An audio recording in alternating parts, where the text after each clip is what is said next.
We've tried to throw a protective ring around our care homes.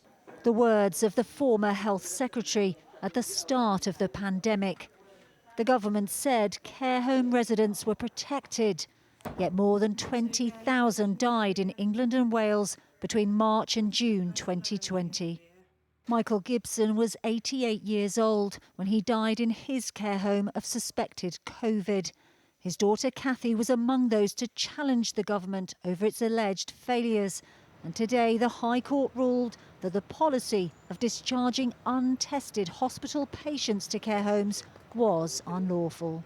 Matt Hancock's claim that the government threw a protective ring around care homes in the first wave of the pandemic was nothing more than a despicable lie of which he ought to be ashamed and for which he ought to apologise. It's also important that the Prime Minister accepts responsibility for what happened on his watch. Faye Harris also challenged the government. Her father Donald died after an outbreak of COVID at his care home in Hampshire. Dad's home went into lockdown on the 22nd of March and we were pleading with them to test him, but they refused to test him. He was never tested. They were completely helpless. I left my dad fit, well, healthy, happy, and I never saw him again. The women's solicitor called it a landmark judgement. Today's High Court ruling that the government ignored known risks to care home residents and acted irrationally in failing to protect them is unprecedented and extraordinary. The government says it had to discharge hospital patients into care homes to prevent the NHS being overwhelmed and did what it could to safeguard residents.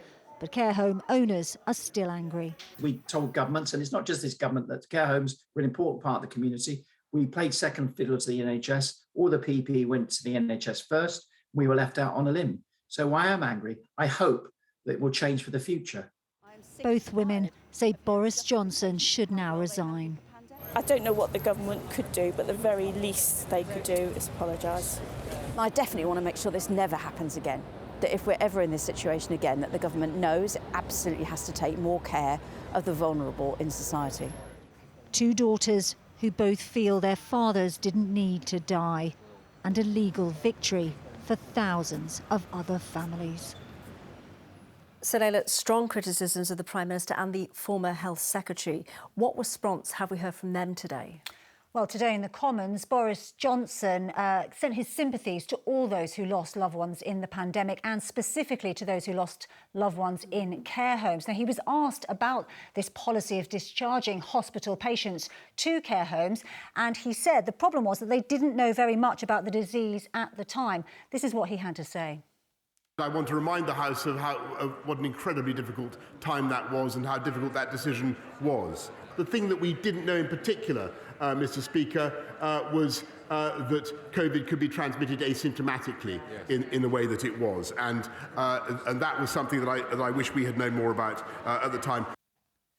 Well, he said the government will now study today's High Court ruling and will respond in due course. Now, of course, Matt Hancock is no longer Health Secretary, but today his spokesman tried to point the finger at Public Health England, saying that they failed to tell ministers what they knew about asymptomatic transmission. And they say that the court found he acted reasonably on all counts. Well, that is not how the women who brought this case feel about it. They say the government failed them and many other families.